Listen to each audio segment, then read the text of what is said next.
I think it's a great international event. You got events, festivals in Holland that really known are in Holland.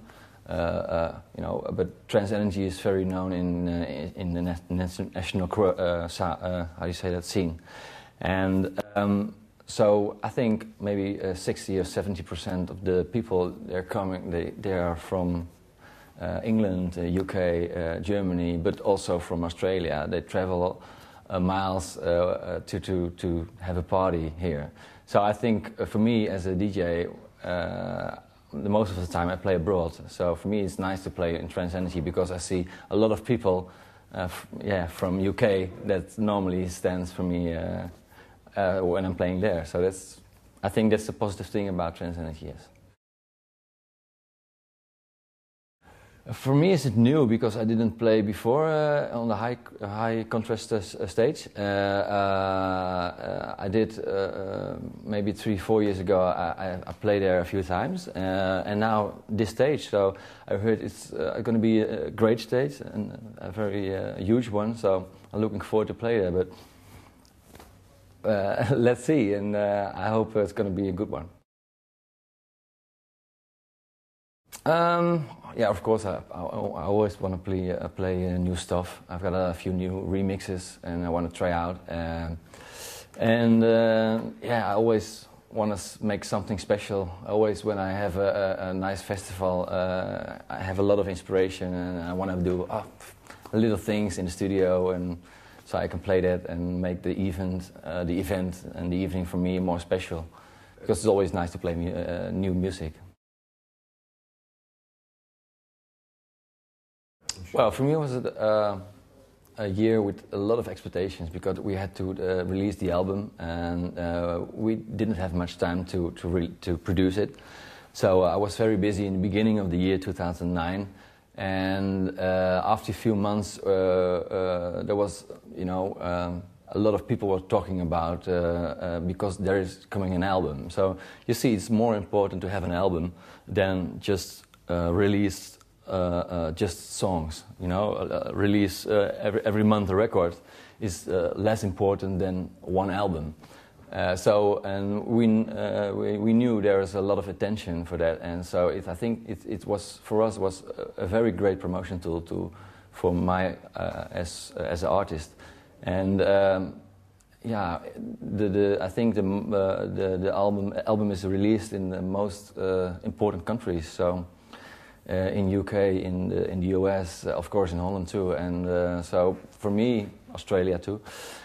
I think it's great that we did it, and for me it's already a success.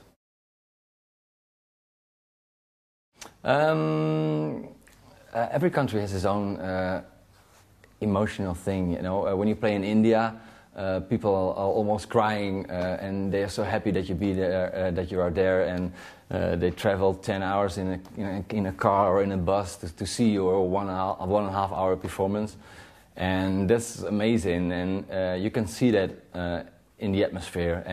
But if you play in Australia, where people maybe have more money and they're more they're more rich. But you see also a very nice atmosphere, and for example, the gig I had in April, I played in Melbourne. It was light at the end of the day, and it became darker and darker, so the atmosphere was changing, and everybody saw at once the lasers and the lights, and it was one of the highlights for me was, I think, the Melbourne gig, Australia Trance Energy last year, but also playing in Mongolia and San Francisco, Brazil. It's amazing to see how many people your music know even better than me sometimes. Yeah. They sing the songs and I think, what are they singing? That's great. It's not going to be a lazy year, I know. I have to work hard again. We just assigned also to a US promoter agency, actually. I think we have do a lot more gigs in the US. So that takes more time because it's a longer distance, of course. And I'm going to see a lot of more new countries. Of course, we do a very important thing. We started with a radio show, not only on the internet but also the FM, and we want to release it in a lot of countries. So that's going to be a whole new thing for me, because normally I always do once in a month just a guest mix, and so it's going to be a new thing for me. So it's a challenge for me, and I hope it's going to be work out very well. And also on the same time, I'm going to release a compilation album with, of course, songs from other producers and myself. So that's going to be very important, because after that you have the summer, and the summer you're gone. You play all around the world. You have the Friday, the Saturday, but sometimes you have the Sunday and the Monday. And in Ibiza, it's 24 hours, 7 days a week. So you can play also on a Wednesday. So I know the summer, I think from June till September almost, it's very busy. It's hard to work in the studio. But it's going to be an amazing year, I'm sure.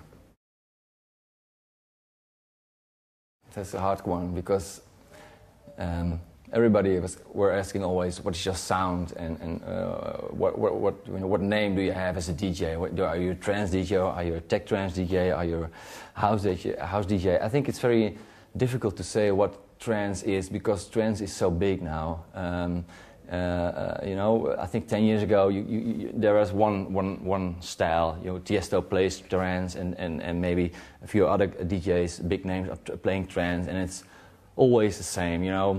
It's a kind of a similar beat, kind of a similar anthem, and that was trance. And now you have so many different styles. You can put a little bit of techno, a little bit of electro, a little bit of trance anthems, a little bit of voices, vocals, male vocals. You can't do everything with it, but people call it, that's trance, that's techno, that's house music. So I think trance is so big that you almost can say trance is dance, and I think a lot of trance, there are people, they like trance, but not every trance, because some, for example, Sean Tyas, Simon Pedersen, they play really hard, like 142 BPM, but I play also trance, and sometimes I play 132 BPM, but so you can do a lot of things. So trance is not more like one sound and that is it. It's a difficult question, so a difficult answer.